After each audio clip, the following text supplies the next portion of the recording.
아멘. 오늘 우리에게 주신 말씀은 지난주와 똑같습니다. 로마서 8장 18절에서 28절까지 말씀을 함께 합독해서 읽겠습니다. 로마서 8장 18절에서 28절까지 말씀입니다.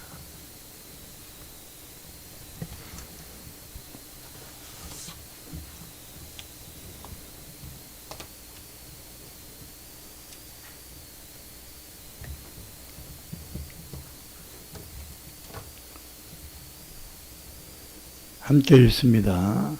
생각하건대 형제의 고난은 장차 우리에게 나타날 영광과 비교할 수 없도다. 피조물이 고대하는 말은 하나님의 아들들이 나타나는 것이니 피조물이 허무한 데 굴복하는 것은 자기 뜻이 아니요 오직 굴복하게 하시는 이로 말미암음이라. 그 바라는 것은 피조물도 썩어짐의 종로로 탄 데서 해방되어 하나님의 자녀들의 영광의 자유에 이르는 것이니라. 피조물이 다 이제까지 함께 탄식하며 함께 고통을 겪고 있는 것을 우리가 아느니라. 그뿐 아니라 또한 우리 그 성령의 처음 익은 열매를 받은 우리까지도 속으로 탄식하여 양자될 것 곧 우리의 몸의 속량을 기다리느니라. 우리가 소망으로 구원을 얻었음에 보이는 소망이 소망이 아니니 보이는 것을 누가 바라리요. 만일 우리가 보지 못하는 것을 바라면 참음으로 기다릴지니라. 이와 같이 성령도 우리의 연약함을 도우시나니 우리는 마땅히 기도할 바를 알지 못하나 오직 성령이 말할 수 없는 탄식으로 우리를 위하여 친히 간구하시느니라. 마음을 살피시는 이가 성령의 생각을 아시나니 이는 성령이 하나님의 뜻대로 성도를 위하여 간구하심이니라. 우리가 알거니와 하나님을 사랑하는 자 곧 그 뜻대로 부르심을 받은 입은 자들에게는 모든 것이 합력하여 선을 이루느니라. 아멘. 사랑의 주님, 오늘도 우리의 마음을 엽니다. 오늘도 주님의 은혜를 사모하는 믿음을 주님께 보여드립니다. 오늘도 우리의 마음속에 주의 은혜가 덧입혀지게 하시고 우리의 마음속에 주의 말씀으로 가득 채워지게 하옵소서. 지난 한 주간의 삶 속에 다사다난했던 여러 가지 일들을 하나님께 다 접어두고 주님의 은혜를 사모하여 나왔사오니 한 영혼도 거저 들어가는 자들 없게 하여 주시고 주의 은혜로 충만케 하여 주옵소서. 예수님의 이름으로 간절히 기도드립니다. 아멘. 우리 교회에 올해 주신 표현은 하나님의 은혜 안에 거하는 삶을 살자입니다. 지난 한 달 동안 계속 이 주제 안에서 세부적인 말씀들을 우리가 듣고 있습니다. 지난주에 전한 본문을 오늘도 이어서 가는데 지난주에 하나님은 우리 모두를 위하여 모든 일을 합력하여 선을 이루시는 분이라는 것에 대하여 배웠습니다. 안에 우리가 그런 분이라는 것을 체험하며 살아왔습니다. 할렐루야. 우리가 알거니와라고 하는 안다라는 야다라는 말은 체험적으로 안다는 거거든요. 아멘. 우리는 지난 신앙생활 속에서 하나님이 모든 것을 합력하여 선을 이루시는 그 은혜를 우리에게 베풀고 계신다는 것을 체험해 온 것입니다. 할렐루야. 내가 부정한다고 그렇지 않은 게 아니라 내가 모른다고 하나님이 그리 안 하신 게 아니라 우리가 알든 모르든 우리가 인정하든 인정하지 않든 하나님은 우리의 모든 삶을 이끌어 오셨고 합력하여 선을 이루신 줄 믿습니다. 그런데도 문제를 만나거나 시험이 찾아오면 두려움을 버리지 못하고 또다시 근심에 잡히게 되고 걱정을 하게 되고 때로는 과도하게 확대해서 그래서 조그만 문제를 큰 문제처럼 만드는 경우가 있습니다. 그러나 결코 하나님은 우리를 버리지 않으실 것입니다. 우리를 외면하지 않으실 줄 믿습니다. 우리들이 잘 알고 있는 이사야서 41장 10절을 보면 분명히 말씀합니다. 두려워 말라, 내가 너와 함께함이라. 놀라지 말아라. 환경 때문에 놀라지 말아라. 나는 너의 하나님이 되지 않냐. 아멘. 하나님은 남의 하나님이 아니라 나의 하나님입니다. 하나님은 이렇게 말합니다. 내가 너를 굳세게 하리라. 참으로 너를 도와주리라. 참으로 의의 오른손으로 너를 붙들어 주리라. 할렐루야. 제가 성경사전을 찾아봤더니 하나님께서 우리에게 직접적으로 두려워하지 말아라 라고 하신 권면하신 말씀이 423회가 기록되어 있더라고요. 몇 회라고요? 423회. 그러니까 1년 365일인데 하루에 한두 번씩 하나님이 우리에게 아무개야 너 두려워하지 말아라. 아무개야 너 걱정하지 말아라. 그렇게 하루에 한두 번씩 하나님이 꼭 말씀하고 계셨다라는 이야기가 되는 것입니다. 마태복음 28장 20절에 보면 하나님이 함께 하시는데 언제까지 세상 끝날까지 함께 하시겠다 이렇게 말씀합니다. 시편 121편 8절에서 보면 지금부터 영원까지 함께 지켜주시겠다 이렇게 약속하고 계십니다. 좀 더 정확한 표현을 보면 시편 121편 4절에서 6절에 이렇게 말씀하면 함께 있습니다. 이스라엘 지키시는 이는 졸지도 아니하시고 주무지도 아니하시고, 이걸 한마디로 뭐라 그래요? 불꽃 같은 눈동자로 이렇게 표현하거든요. 다른 성경에는 졸지도 아니하시고 주무지도 아니하신다. 여호와는 너를 지키시는 이시라. 여호와께 내 오른쪽에서 내 그늘이 되시나니 낮의 해가 너를 상하지 아니하고 밤의 달도 너를 해치지 아니하. 밤낮을 하나님이 지켜준다 이 말이잖아요. 할렐루야. 이렇게까지 확실하게 약속하고 계시는데 우리가 연약해서 우리가 만나게 되는 환경과 이런 또 만나게 되는 사람들 때문에 불안해하고 두려워한다는 것은 하나님 믿는 자들이 가져서는 안 되는 불신 중에 하나인 것입니다. 하나님 반드시 우리를 도와주실 것이고 함께 동행해 주신다 분명히 약속했단 말이죠. 그래서 시편 23편 4절을 우리가 잘 알고 있는데 이런 말씀들은 우리가 암송할 정도로 아주 알고 있어야 합니다. 한번 같이 읽겠습니다. 내가 사망의 환경이 죽을 것 같아도, 이게 사망의 음침한 골짜기를 다닐지라도 이런 말이 죽을 것 같아도, 환경적으로 이 문제 때문에 이 고통 때문에 내가 죽을 것 같아도 해를 두려워하지 않을 것은 주께서 나와 함께 하기 때문이다. 주의 지팡이와 막대기가 나를 안위하시나이다. 지팡이와 막대기라는 단어는요, 같은 어원에서 나옵니다. 목자들이 들고 있는 거거든요. 그리고 어원이 같다는 것은 지팡이나 막대기가 똑같은 거예요. 자, 어느 때 지팡이가 어느 때 막대기냐? 양들을 이끌어갈 땐 지팡이에요. 지팡이를 들고 쿵쿵 치면서 가면 양들이 목자를 따라갑니다. 근데 어느 때 막대기냐면, 막대기는 때릴 때 쓰는 거잖아요. 지팡이를 인도할 때 쓰는 것이고, 막대기는 어느 때 막대기예요? 일이나 늑대나 이런 짐승들이, 날짐승들이 양들을 해치려고 할 때 지팡이를 거꾸로 들면 막대기가 되는 거예요. 그래서 그걸 후려치는 거예요. 할렐루야. 그러니까 지팡이로 우리를 지키시고 막대기로 우리를 막아주신다 이 말이에요. 아멘. 그러므로 지팡이와 막대기는 같은 의미예요. 같은 지팡이인데 양들이 이끌고 평안하게 이끌어갈 때는 지팡이라고 표현하는 것이고, 위기 상황에 양들을 지키기 위해서 싸울 때는 이 지팡이가 뭐가 된다고요? 막대기가 된다 이 말이에요. 그러므로 하나님은 동일한 하나님이에요. 하나님의 은혜도 동일합니다. 그런데 우리가 평범할 때는 하나님이 우리를 이끌어 가시는 순조로운 지팡이로 역할을 하시는 것이고, 우리가 위기 상황과 악한 시험들이 올 때는 하나님이 물리쳐 주시는 막대기 역할을 해 주신다는 말입니다. 할렐루야. 저는 원래 말라가지고 별명이 막대기였기 때문에 막대기라는 단어를 별로 안 좋아하는데, 오늘 이 말씀이 그래서 막대기구나, 그래서 제 별명까지도 하나님의 은혜였구나, 이런 생각이 들었어요.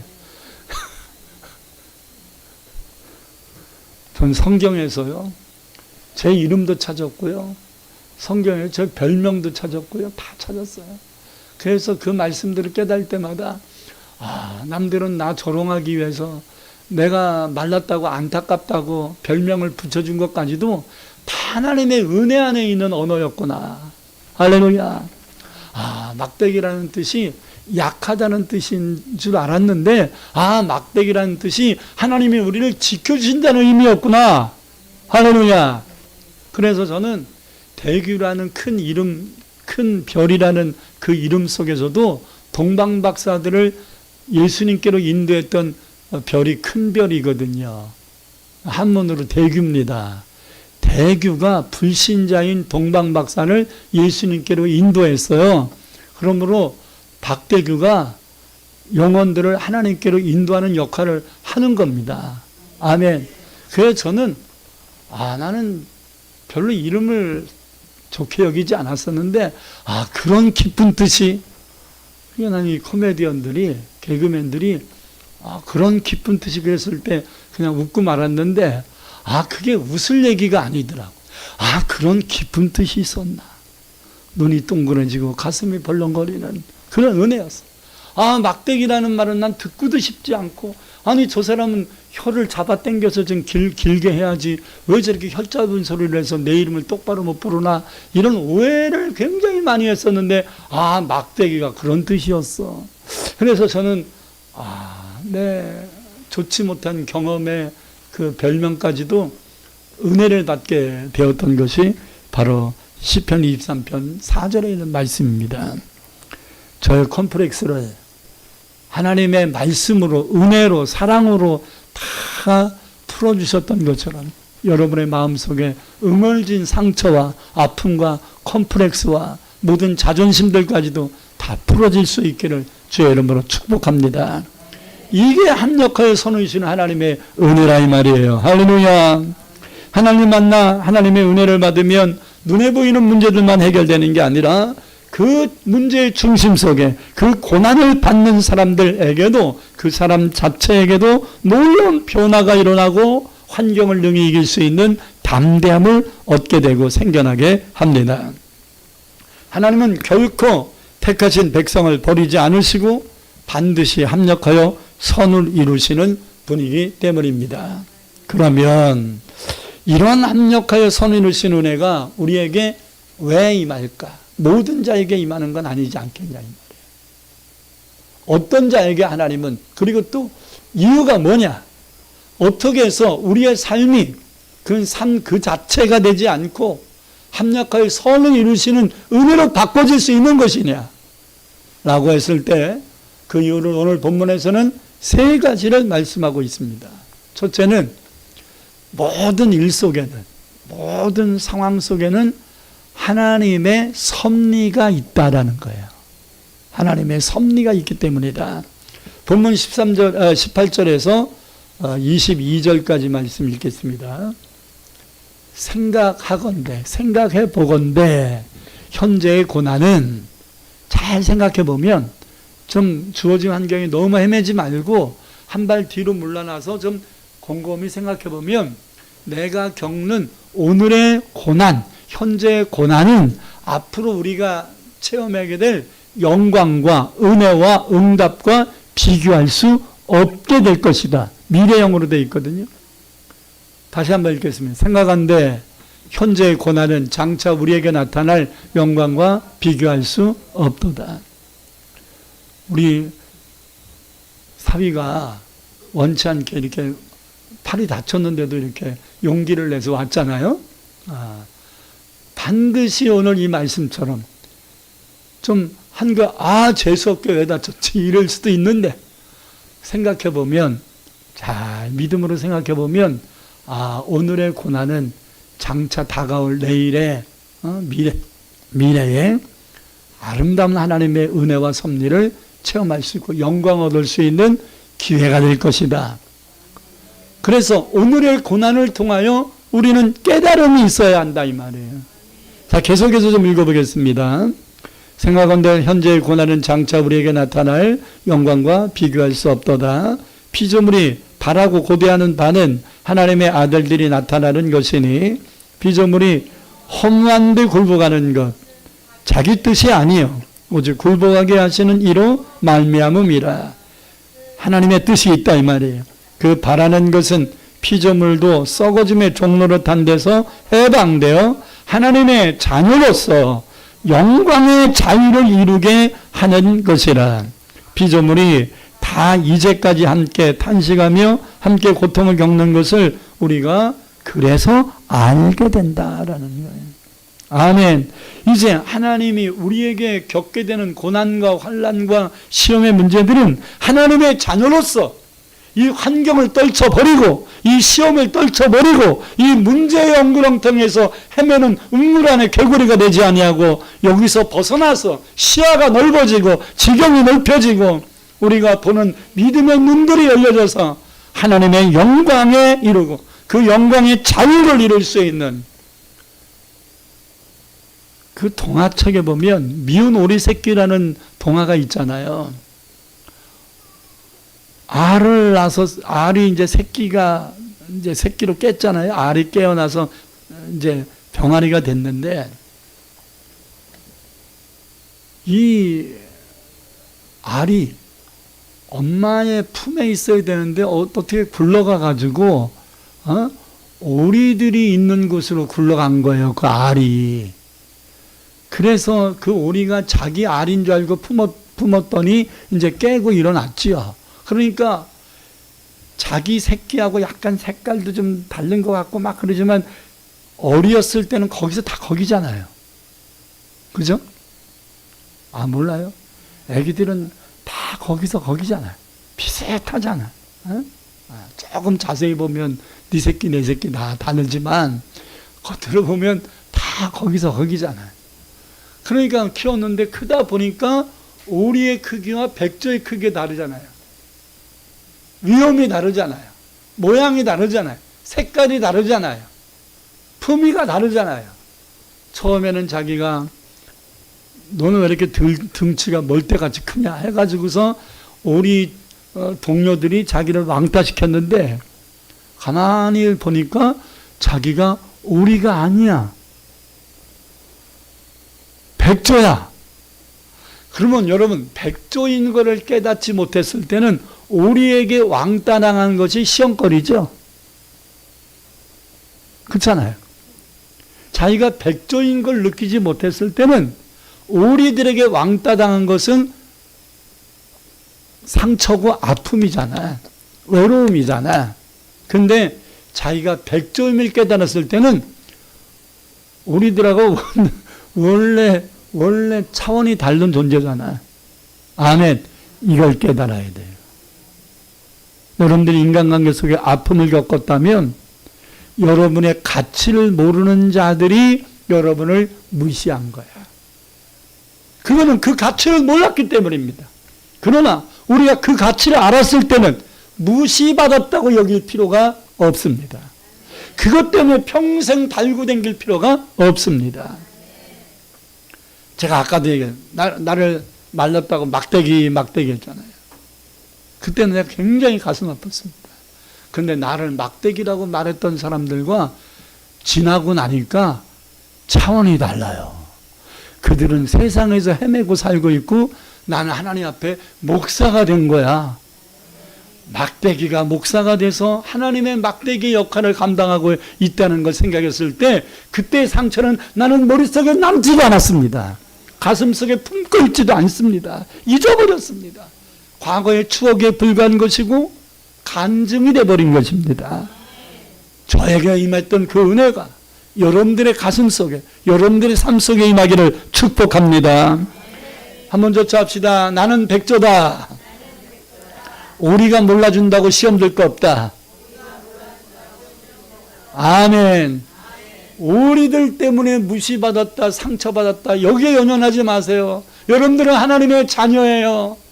여러분들은 하나님의 백조란 말입니다. 그러므로 나의 가치를 인정하지 못하고 내가 내 스스로의 가치를 깨닫지 못했을 때 겪었던 아픔과 상처들은 다 과거로 묻어버려야 합니다. 왜? 이제 내가 백조임을 깨달았다면 우리들에게 인정받으려고 전전긍할 필요가 없어요. 날개를 피면 됩니다. 그러면 우리들이 나를 부러워할 것입니다. 할렐루야. 여러분, 창세기에 나오는 요셉도 그의 생애 속에 많은 고난이 있었습니다. 배다른 형제들에게 미움과 버림을 받기도 했고요. 보디발 장군의 집에서 11년 동안 종살이도 했고요. 그리고 또 보디발의 아내에게 모함받아서 억울한 감옥살이를 2년 이상 했습니다. 그냥 요셉은 주어진 환경 속에 최선을 다해서 하나님이 도와주신 은혜 속에서 그냥 감사하며 살았는데 감옥살이까지 하니까 얼마나 힘들었겠어요. 얼마나 힘들었겠어요. 얼마나 억울했겠어요. 그래서 요셉도 아니 나는 죄진 게 없는데 나는 하나님 앞에 바로 살려고 했는데 이렇게 억울하게 옥살이를 하는 게 이게 맞는 건가? 그게 이해가 안 가서 하나님의 은혜와 머릿속에 이해되지 않은 것이 공존하는 시간이 있어요. 이때에 인간적 방법을 좀 썼지요. 술 맡은 관원에게 꿈을 해몽해 주면서 당신이 여기서 풀려나면 나 좀 건져주세요. 청탁한 거예요. 나는 이곳에 있을 만한 죄를 짓지 않았습니다. 말은 맞는데 사람이 나를 도와준다? 아니죠. 여태까지 하나님만 바라보고 살았잖아.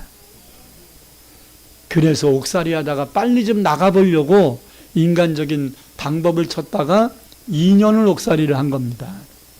근데 하나님이 때가 되니까, 자, 때가 언제예요? 내가 인간적으로 수단과 방법을 써서 이 문제를 해결해 보려고 한 이 의지를 버리고 다시 하나님께 온전히 맡겼을 그때, 그 시간이 얼마나 걸린 거예요? 2년 남짓 걸린 거예요. 그랬더니 하나님이 이제 일을 하세요. 여러분, 내가 사람들에게 호소하고 사정하고 부탁할 필요가 없어요. 저도 군대 좀 보직 좀 좋은 데 가려고 장로님한테, 우리 교회에 있던 장로님한테 부탁했다가 더 엉구렁텅이에 빠져서 연단 받았잖아요. 그래서 그때 깨달았습니다. 아, 청탁은 안 된다. 내가 신학을 다니고 있었는데, 신학교 3학년이었는데 신학을 다니고 있었음에도 불구하고 좀 교회 바로 옆에 있는 동사무소에서 좀 근무할 수 있는 케이스가 있을 것 같아서 6번에서 파견 근무하고 있는 3군 사령부 참모였던 우리 교회 장로님이 대령이었는데 얼마나 자신 있게 얘기하는지 몰라. 박 선생, 걱정하지 마. 내가 대령이잖아. 그래서 난 그때 대령은 엄청 높은 직인 줄 알았어요. 그리고 병무청의 인사계에 있는 사람이 자기가 중령할 때 중사였대. 그리고 제가 52사단으로 배치를 받았는데 52사단으로 가더라도, 만약에 연기가 안 되고 가더라도 걱정하지 마. 동청 3동 동사무소로 오게 해줄게. 얼마나 자신 있게 얘기했는지요. 나는 그때까지 믿는 도께 발등 찍힌다는 말을 이해를 못했는데 그 양반 때문에 확실히 이해했습니다. 나는 1%도 의심 안 했습니다. 하나님을 믿었던 것보다도 그 이승식 대령을 더 의지했어요. 이제 기도할 필요도 없어요. 왜? 이 장로가 그렇게 해주겠다고 했으니까. 근데요, 하나님이 틀어버리니까 대령 아무것도 아니에요. 삼군 사령부에 비상이 걸리니까 나에게 도와주겠다는 얘기는 싹 잊어버리고 자기 비상 걸렸다고 거기 가버렸어. 그래서 나는 특수기동대에 배치가 돼가지고 더 센 고생을 했어. 청탁했다가 더 센 고생을 했어. 그것조차도 다 하나님의 섭리였습니다. 그래서 인간적 청탁은 필요 없다. 나 하나님의 종이 될 사람인데 하나님께 청탁을 해야지 사람에게 청탁이 되겠느냐 이 말이에요. 하나님의 오다가 떨어져야지 사람들이 확신 있게 얘기한다고 되겠냐 이 말이에요. 안 됩니다. 사람의 말은요 고의적 거짓말만 있는 게 아니에요. 환경과 형편이 안 되면 거짓말이 돼요. 아멘. 예를 들어 돈을 빌려 내일 분명히 줄게. 돈 받을 때가 있었거든. 근데 준다는 사람이 안 주니까 나도 줄 사람한테 못 주는 거야. 그래서 거짓말이 되고 그래서 사기가 되는 거 아닙니까? 자기가 원치 않게 거짓말쟁이 될 수 있고요. 자기가 원치 않게 사기꾼 될 수 있고요. 자기가 원치 않게 코너에 몰릴 수 있어요. 환경이 안 되니까. 그렇기 때문에 하나님께서 모든 인간의 생사복을 주장하시는 하나님께서 우리를 도와주셔야 된다 이 말이에요. 이게 하나님의 섭리. 하나님이 우리를 도와주셔서 합력하여 선 이루는 것, 이게 하나님의 섭리예요. 그러므로 오늘의 고난은 다 하나님의 섭리 속에 있다. 고난 때문에 너무 힘들어하지 말아요. 상처 때문에 너무 힘들어하지 말아요. 오늘의 상처가 내일의 간증이 될 거다. 오늘의 고난이 내일의 간증이 될 거다. 제가 늘 주장하잖아요. 늘 설교 시간마다 반복해서 강조하잖아요. 화가 변하여 복이 되고 쓴물이 변하여 단물 되고 오늘의 고난이 내일의 간증이 될 것이다. 개는 지어도 기차는 간다. 이 얘기를 어떤 집사님한테 얘기했더니 그 안수 집사님이 수첩에다 적더라고.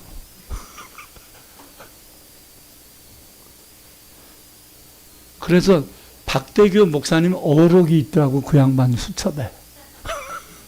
저를 만났을 때 은혜가 되는 거를 수첩에다 적어. 우리 교회도 한번 왔던 한만희 교수죠. 한만희 교수인데 이 양반이 제 어록을 갖고 있더라고요. 그래서 제가 말하고도 잊어버린 거를 그분이 다 적어놨더라고요. 그러면서 와 목사님 역시 목사님의 말씀은 배울 점이 많습니다. 제가 강의할 때 꼭 써먹겠습니다. 그래도 되겠습니까? 쓰세요. 왜? 나도 공짜로 깨달은 거니까. 나도 돈 주고 깨달은 게 아니라 나도 공짜로 하나님의 은혜로 깨달은 거니까 거저 받았으니까 거저 써라 이거예요. 할렐루야.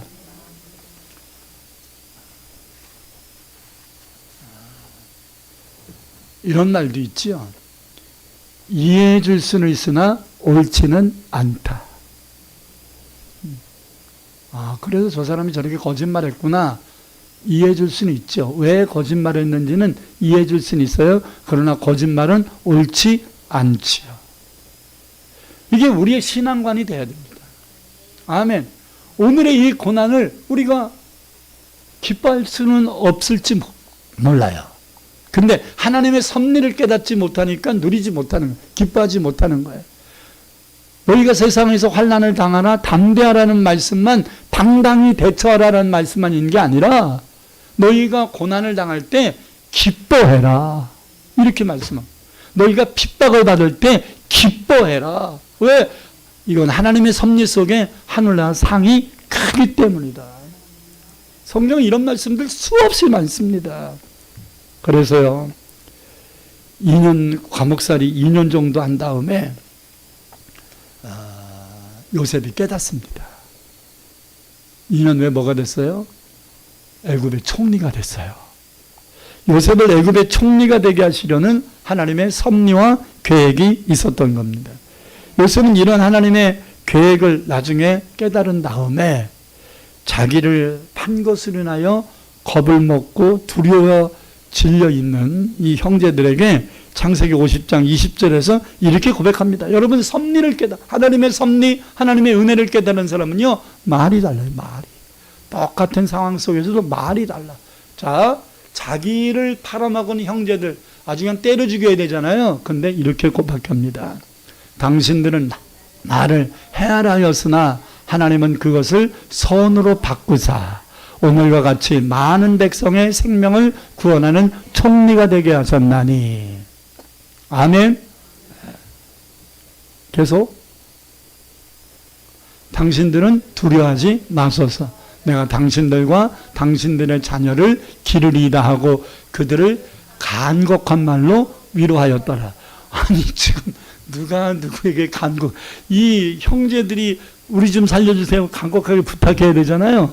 근데 용서해주는 요셉이 너무 그렇게 두려워하지 말라고, 너무 그렇게 힘들어하지 말라고, 하나님의 은혜와 섭리가 있어서 내가 당신들을 해하는 게 아니라 도리어 당신들에게 더 자식들까지 길러주겠다고 이렇게 간곡한 말로 위로하였더라. 아멘. 내가 잘 되기만 해봐. 너 가만 안 둬. 이런 왼수 같은 자들 있잖아요. 진짜 잘 됐을 때 원수 갚지 마세요. 요셉처럼 아주 너그럽게 해주세요. 그게 더 멋있는 거예요. 얼마나 멋있습니까? 아멘. 그런 인생 살기를 축복합니다. 어떻게 하면 이렇게 합력하여 서로 이루시는 인생을 살 수 있을까요? 어떻게 하면? 하나님의 섭리를 깨달으면. 아멘. 하나님의 섭리를 깨달으면 합력하여 서로 이루시는 하나님의 은혜를 얻을 수 있습니다. 욥이라는 사람도 말로 표현할 수 없는 엄청난 고난 속에서도 합력하여 선을 이루시는 하나님을 바라보며 고백했습니다.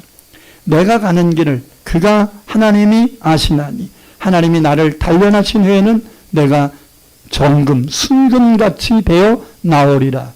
요셉이 고난이 안 끝났어요. 안 끝났는데도 뭐라고 고백하냐면 하나님의 섭리 속에 내가 이 고난을 겪고 있는 이 고난은 하나님의 섭리 속에 있다. 하나님의 은혜 속에 있다. 하나님이 내 앞길을 어떻게 이끌어 주실 것인가는 하나님의 손에 있다.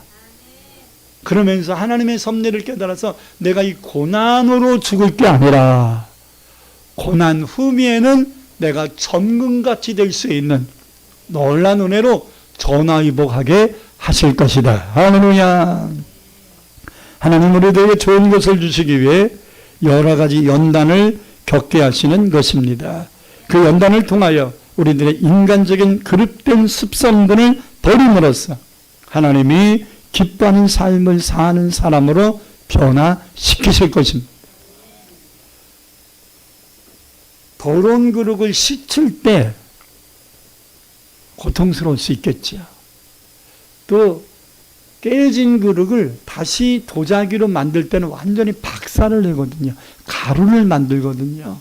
여러분 깨질 때 얼마나 아프겠어요. 그러나 완전히 가루가 돼서 이걸 다시 이겨서 도자기를 만드는 거예요. 여러분 이조백자에, 저도 책에서 읽은 건데 이조백자에 왜 그렇게 하얀 순수한 이 순백색이 나올까? 흙 가지고는 안 된다는 거예요. 제가 가끔씩 강의 가는 곳이 경기도 광주거든요. 광주, 여주 여기가 도자기를 만드는 본산이에요. 이조백자를 만드는 본산이라고. 그 땅의 재질이 백자를 만들 수 있는 재질이래요. 근데 그래서 하얀 흙인가 이랬어요. 하얀 흙이 아니에요. 적토예요. 근데 그것을 물과 잘 믹서를 해가지고서 이렇게 구우면 하얀색으로 바뀝니다. 불에 구우면. 어디에 구우면? 불에 구우면. 근데 백자는 그냥 그 땅을 가지고서 빚으면 백자가 나와. 그러니까 여러분들이 그 견학 같은 데를 가면 그냥 진흙으로 했는데 하얀색 백자가 나와. 근데 이조백자처럼 청롱한 순백색이 안 나와. 그래서 기자들이 물었어요. 어떻게 해서 이렇게 윤기 있는 순백색이 나올 수 있습니까? 라고 했더니 이거는 비밀이래. 근데 지금은 이조백자를 못 만들어요. 왜? 이 비밀이 까발려졌기 때문에. 이조백자는 사람의 뼈가루가 들어간답니다. 그러니까 이조백자를 만들 수가 없는 거죠. 지금은. 이조 시대니까 그게 된 거야. 사람들의 뼈가루를 곱게 갈아가지고 흙에다가 섞어서 하기 때문에 이 순백색이 나온다는 거예요. 해볼 필요는 없습니다. 시험하다가는 감옥 갑니다.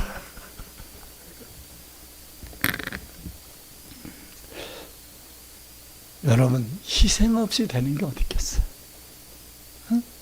그 도공들이 이 이조백자를 만들기 위해서 얼마나 고심을 하고 심혈을 기울였겠어요. 그죠? 이렇게 사람의 뼈가루가 들어가서 만들어지는 백자가 잘못 만들어져서 깨지게 되면 한 사람이 이유 없는 희생이 돼버릴 수 있잖아요. 그러니까 이것이 제대로 만들어지기 위해서 이들은 그 생명을 다하는 겁니다. 아멘. 여러분, 여러분이 하나님의 사람으로 하나님의 형상을 회복하기 위하여 하나님께 영광 돌리는 아름다운 사람 되기 위하여 예수님이 십자가에 희생하셨음을 잊어서는 안 됩니다. 여러분들이 실패자가 돼서는 안 됩니다. 예수님의 십자가의 고난이 섞였는데 그 은혜가 우리의 심령 속에 우리의 삶 속에 섞였는데 주님의 피가 섞여고 주님의 고난과 희생이 섞였는데 우리도 이조백자처럼 순백석과 같은 하나님의 영광을 드러내야 되지 않겠습니까? 할렐루야. 여러분들이 하나님의 영광을 드러내지 못한다면 이 하나님의 섭리와 은혜 속에 하나님의 영광을 드러내는 삶을 살지 못한다면 주님의 십자가의 희생이 헛수고가 되는 길로 가는 거예요. 절대로 우리로 인하여 주님의 십자가가 헛수고가 돼서는 안 됩니다.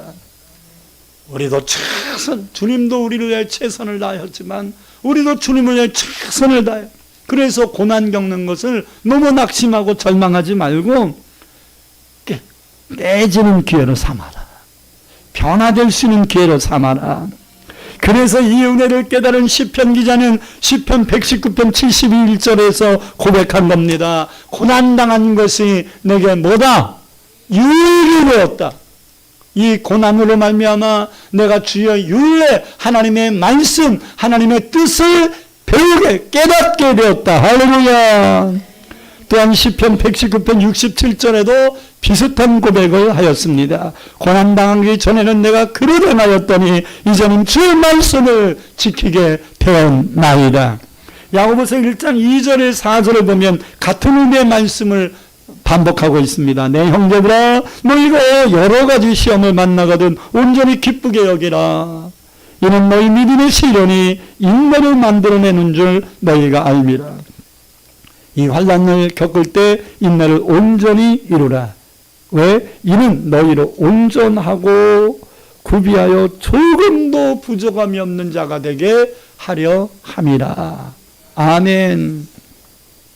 모든 고난에는 하나님의 깊은 섭리가 내재되어 있는 것이기 때문에 너무 과민히 내가 스트레스를 받지 말고 더 그럴수록 마음을 비우고 고난을 통하여 나에게 말씀하시는 하나님의 음성을 들을 수 있기를 축복합니다. 참 이 환경을 이기기 힘들고 어려워서 또 마음의 불안함을 버릴 수 없다면 그 불안함까지도 하나님께 맡기고 기도할 수 있기를 바랍니다. 우리가 잘 아는 빌립보서 4장 6절에서 그걸 말씀하잖아요. 아무것도 염려하지 말고. 염려가 있으니까 염려하지 말라 그러는 거죠. 염려하는 게 죄가 아니에요. 염려하니까 죄로 가는 거예요. 화가 난 게 죄가 아니에요.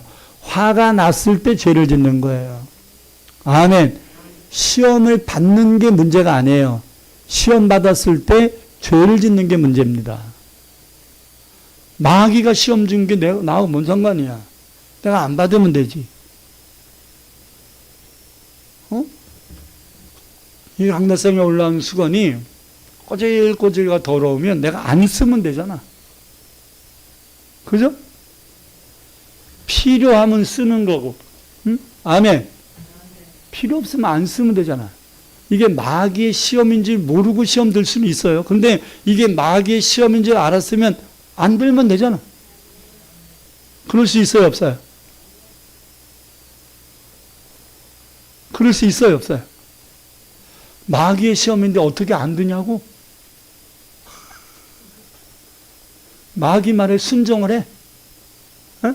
하나님 말씀에 순종해야지. 마귀가 시험 주면 순종해야 돼. 안 하면 되잖아. 아멘. 왜 마귀를 왜 무서워해? 마귀를 때려잡으라 그랬는데.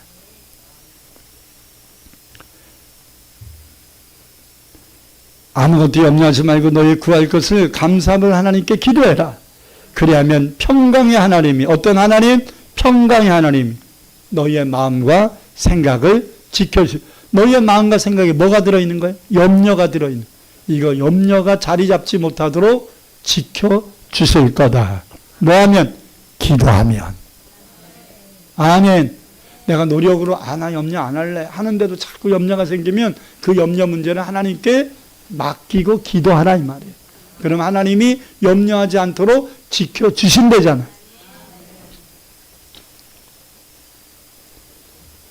우리들이 겪는 모든 문제 속에 합력하여 손을 이루시는 하나님의 은혜가 임하는 두 번째 이유는요. 첫 번째 이유가 뭐라 그랬어요? 하나님의 섭리가 있다. 두 번째 이유는 성령께서 우리를 도와주시기 때문입니다. 하나님은 우리 보고 다 감당하라고 하지 않으시고 우리를 도우시는 보혜사, 파라크레토스라고 하거든요. 파라크레토스, 보혜사, 나를 도와주시는 성령을 우리에게 붙여주시는 거예요. 오늘 본문 26절, 27절 읽겠습니다. 이와 같이 성령도 우리의 연약함을 뭐 한다고요? 도와주시나니 우리는 마땅히 기도할 바를 알지 못하나 오직 성령이 말할 수 없는 탄식으로 우리를 위하여 친히 뭐 한다고요? 간구하시느니라. 왜? 마음을 살피시는 이 하나님이 성령의 생각을 아시나니 이는 성령이 하나님의 뜻대로 성도들을 위하여 친히 간구하고 계신다. 아멘. 여러분, 우리 눈에 보이지 않지만 하나님의 영이신 성령이 우리의 연약함을 위하여 늘 기도하고 계시는 겁니다. 그러므로 이 하나님의 은혜 속에 살아간다는 건요, 우리의 노력과 우리의 믿음만 가지고 되는 게 아니에요. 하나님이 우리의 연약함과 부족함을 도와주시길 성령을 보내주신 겁니다. 그 성령은 우리의 연약할 때도 안타까워서 탄식하며 눈물로 기도하신다는 거예요. 그러면 내가 노력했다고 해서 됐다고 착각해서는 안 됩니다. 여러분들은 이 환경을 이길 수 있는 힘이 없을 수 있습니다. 쓰러질 수 있습니다. 하나님의 성령이 기도해 주시고 도와주실 것입니다. 엄격하게 말하면 우리가 기도한 것보다 성령이 우리를 위해 기도한 것 때문에 합력하여 선언하시는 하나님의 섭리의 은혜 속으로 우리는 갈 수 있는 겁니다. 우리는 이것을 결코 잊어서는 안 됩니다. 한번 조차합시다. 하나님의 성령이 오늘도 나를 위하여 기도하신다. 다시 한번 하나님의 성령이 오늘도 나를 위하여 기도하고 계신다. 제가 신학대 1학년 때 엄청난 슬럼프에 빠져서 마음이 너무 곤고하고 교회로 기도하러 갔는데도 기도가 하나도 안 돼서 답답해가지고 탄식하고 있었습니다. 어떻게 하면 좋은가? 나는 어떻게 해야 되나? 내 앞날을 어떻게 해야 되나? 내가 정말 목사가 될 수 있을까? 막 고민을 하고 있는데 어디서 찬송 소리가 들려왔어요. 한번 불러보십시다. 당신이 지쳐서 기도할 수 없고 눈물이 빗물처럼 흘러내릴 때 주님이 가슴에 당신의 약함을 사랑으로 도와주시네.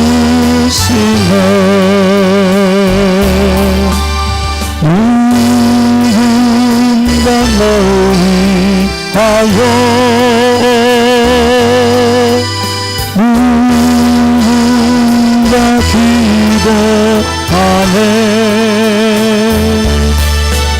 내가 홀로 외로워서 마음이 무너질 때 누군가 내 위에 기도하네.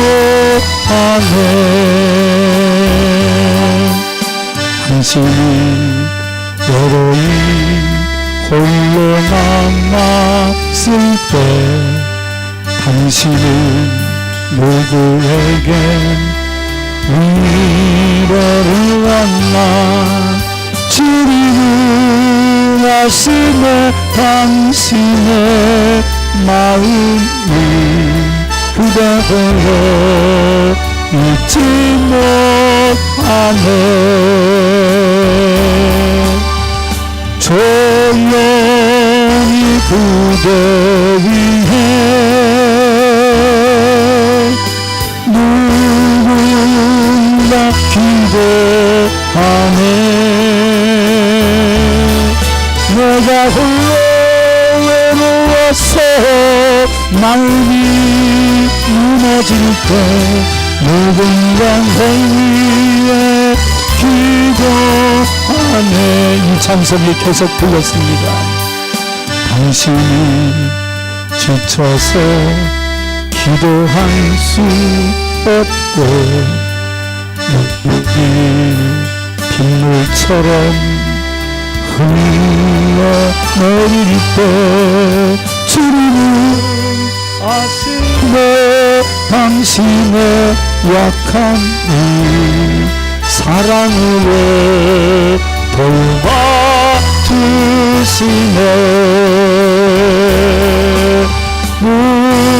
누군가 날 위하여 누군가 기도하네. 누군가 기도하네. 내가 홀로 외로워서 마음이 무너질 때 누군가 널 위해 기도하네. 아멘. 이 찬송이 막 울려 퍼지는데 누가 이 찬송을 부르는가 찾아봤는데 아무도 없어요. 근데 그때가 밤 10시 한 40분쯤 됐었는데 앞에서 철야기도 하려고 오셨던 9분의 집사님, 권사님이 계셨는데 이 찬송이 누가 부르는지는 모르지만 저 앞에서 기도하시는 분들이 부르는 것 같지는 않아. 왜? 나도 처음 들은 찬송이야. 얼마 전에 처음 들었던 찬송이에요. 그게 5월달 오순절 축제 때 내 동료 전도사가 선배 전도사가 특송을 했던 것으로 처음 들었던 거예요. 40년 전에. 그러니까 저 노인들이 이 찬송을 부를 리가 없어요. 그러나 제 마음속에 궁금한 게 있었어요. 나 이렇게 답답하고 힘든데 이 찬송의 가사를 작사한 분이 정말은 나 같은 심정이었다면 나를 위하여 누군가 기도하고 있는 것을 깨달았기 때문 아닐까? 그리고 저 앞에서 그러면 철회하고 계시는 저분들이 나를 위해서 한 분이라도, 세봤더니 9명이 기도하고 있더라고요. 한 분이라도 기도하고 있다면 내가 큰 위로가 되겠다. 내가 용기를 얻겠다. 그래가지고 최영래 어머니는 아시죠? 최영래 권사님. 최영래 권사님이 기도하는 그 뒤에 가서 앉았어요.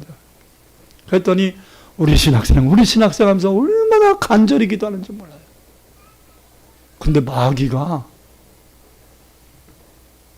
나는 그 최 권사님이 나를 위하여 중보 기도하는구나 그래가지고 너무나 막 가슴이 뭉클하고 좋아가지고 했는데 마귀가 탁 스치는 생각으로 무슨 생각을 좀, 야 우리 교회 신학생이 너 혼자 한 줄 아냐? 왜 이러는 거야? 그래가지고 그 시간에 1800명 모이는 그 봉천순복음교회에 신학교를 다니는 사람을 헤아려 봤어요. 그랬더니 나까지 해서 우리 아버지까지 해서 13명이더라. 낙심이 왔어요. 그래, 저분이 나를 위해서 기도하겠어. 그런데 우리 어머니 기도까지 하더라고. 김인자 집사를 건강을 주시고 막 그러면서 막 내 기도 맞네. 그러더니 내 기도 맞네 하니까 이 양반이 내 기도가 딱 중단돼요. 그러더니 옆에서 조용히 기도하던 그 집사님 한 분이 우리 신학생 그러면서 또 바톤을 받아서 기도를 하더라고요. 그래가지고 또 그 옆으로 또 갔죠. 가서 나는 기도 안 하고 들었어요. 그랬더니 제 기도예요. 그러더니 또 자기 자식 기도로 가더니 또 저쪽에서 기도하는 또 집사에게로 바톤이 옮겨졌어요. 그래서 또 가서 들었더니 내 기도야. 와, 9명이 릴레이로 제 기도를 하더라고요. 그때 사람이 나를 위하여 중보 기도한다는 게 아니구나. 하나님의 성령이 저들의 기도를 통하여 나를 위하여 기도하고 계시는 거구나. 이런 걸 깨달았어요. 그래서 오늘 말씀에 우리가 연약하여 기도할 수 없을 때 하나님의 성령이 말할 수 없는 탄식으로 너희의 빌바를 친히 간구하신다는 이 말씀이 저는 확실하게 깨달아졌습니다. 사람들이 나를 위하여 기도하는 것도 맞지만 그 사람들이 나를 위하여 기도하는 것은 누가 시키는 거예요? 그 안에 계시는 성령이 이끌어 가시는 것이다. 현실적으로 나를 사랑해주고 나를 위해 기도해 준 것은 성도들이었습니다. 그러나 그들은 자기 의지가 아니었습니다. 성령이 움직이신 것입니다. 인도하신 것입니다. 우리가 오늘 모든 일에 합력을 선이루시는 하나님의 성령을 우리는 인정해야 합니다. 우리 나 혼자밖에 없어. 엘리야처럼 딜레마에 빠지지 마세요. 7,000명이 있대잖아요. 최소한 하나님의 성령은 우리를 버리지 않고 우리를 위하여 기도하고 계신다는 사실을 믿으시기를 축복합니다. 마지막 끝으로 우리가 합력을 선언하시는 하나님의 은혜를 어떻게 받는 거냐? 우리가 하나님을 사랑하기 때문이다. 낙심만 하는 게 아니라 하나님을 사랑하고 있는 믿음이 있기 때문이다라는 거예요. 오늘 보면 28절에서 말씀합니다. 하나님 모든 일에 합력을 선언하시는 그 이유를 얘기합니다. 시작. 우리가 알거니와 하나님을 뭐하는 자? 사랑하는 자. 곧 그 뜻대로 부르신 일본 자들에게는 모든 것이 합력을 선이룬다.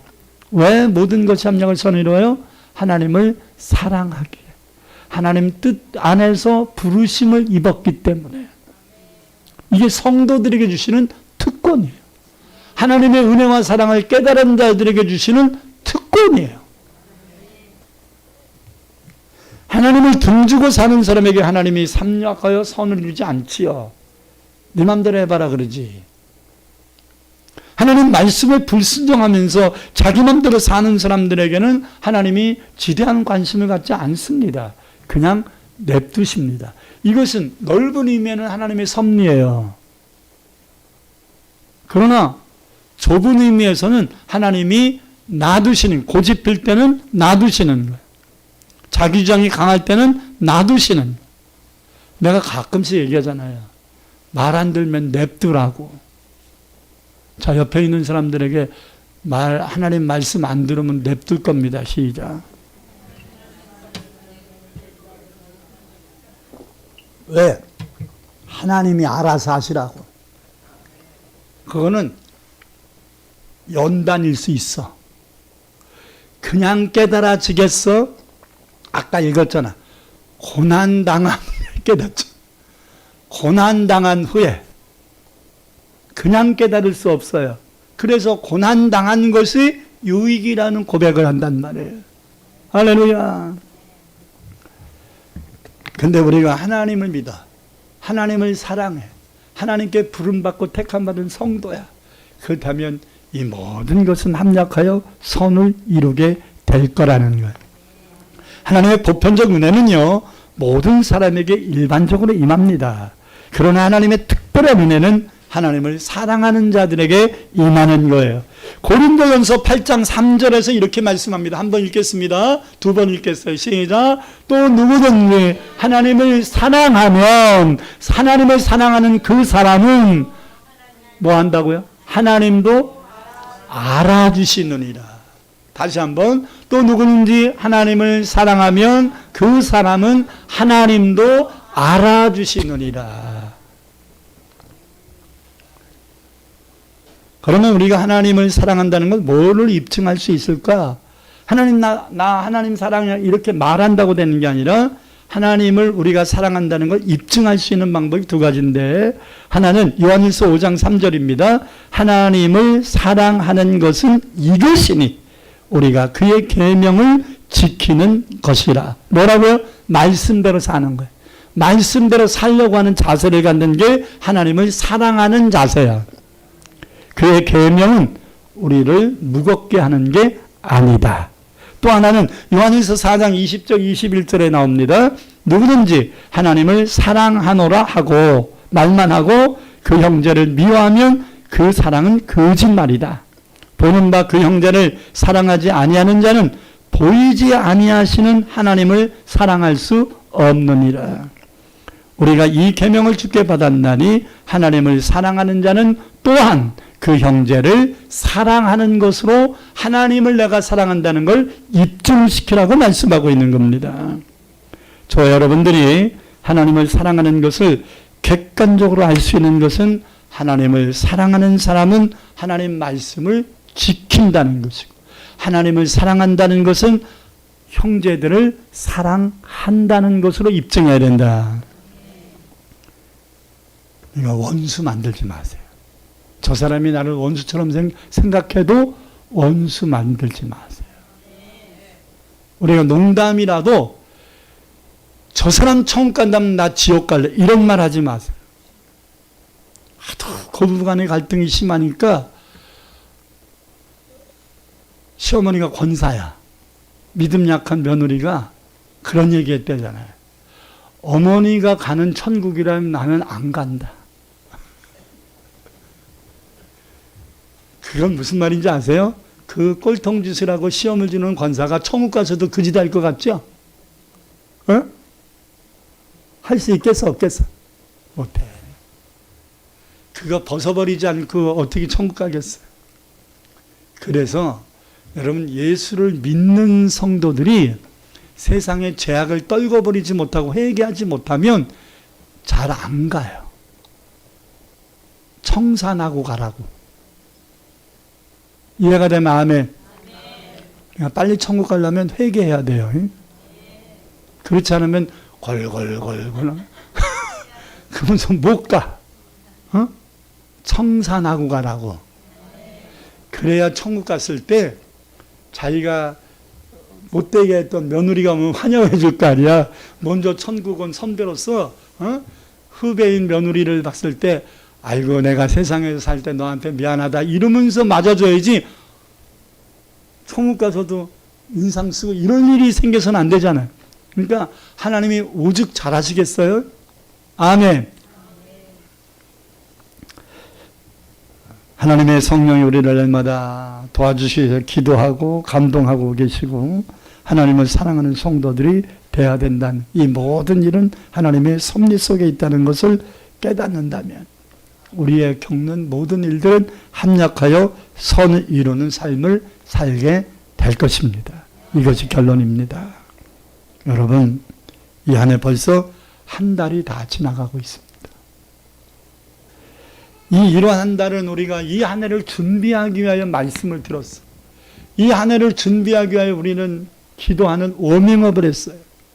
이제 2월 달부터는 본격적으로 이러한 삶을 살아가야 합니다. 그냥 우리가 하나님이 주신 표가, 올 한 해의 표가 뭐예요? 하나님의 은혜 안에 거하는 삶을 살아가는 성도가 되자는 거잖아요. 하나님의 은혜 안에 살아가는 성도가 되자고 교회 입구에다가 현수막만 붙여봐서 뭐 할 거냐고. 그거 비 맞으면 다 퇴색될 건데. 그게 중요한 것이 아니라 우리의 가슴판에 새겨졌어요. 올 한 해 하나님의 은혜 안에 살아가는 성도들이 될 수 있기를 축복하고, 하나님의 은혜 안에 살아가는 성도들에게 주시는 축복을 우리가 누릴 수 있는 복된 한 해가 될 수 있기를 축복합니다. 그 방법 중에 하나가 뭐라고요? 합력하여 선을 이루시는 하나님의 은혜와 섭리를 체험하는 거예요. 이 말씀을 가슴에 새기기를 바랍니다. 기도하겠습니다. 말씀이 내 가슴에서 떠나지 않기를 사모하는 마음으로 두 손을 가슴에 얹고 하나님 앞에 2분만 기도하겠습니다. 하나님, 올 한 해는 반드시 하나님의 은혜 안에 살아갈 수 있게 하여 주옵소서. 그리고 내가 겪고 있는 크고 작은 이 모든 문제는 합력하여 선을 이루게 하여 주옵소서. 통성으로 기도합니다. 주여! 할렐루야, 할렐루야, 할렐루야, 할렐루야, 할렐루야. 주님, 듣기만 해서 뭐 하겠습니까? 이 말씀을 내 마음에 새기게 하소서. 알기만 해서 뭐 하겠습니까? 그 말씀을 가슴에 새기게 하소서. 이 말씀대로 되어지기를 기도하게 하소서. 내 노력과 내 기도만 가지고 안 됩니다. 하나님 성령이 도와주시옵소서. 하나님의 섭리 안에 우리는 살아가고 있습니다. 하나님을 사랑하는 그 마음이 변질되지 않고 우리가 끊임없이 이 환경과 싸워가며 믿음으로 헤쳐나갈 때 기준은 하나님의 말씀이오니 말씀에 순종하게 하소서. 그리고 인간관계에 원망과 시비가 없도록 하나님 원수 맺는 일들이 없도록 우리의 마음을 평안케 하시고 영혼을 살아내시는 마음을 충만케 하옵소서. 그래서 내 마음을 아프게 했던 자들을 내 마음에서 다 용서하고 해제시키게 하옵소서. 그 상처에 매여 살지 않고 이제는 자유하게 하옵소서. 예수님 이름으로 간절히 기도합니다. 아멘.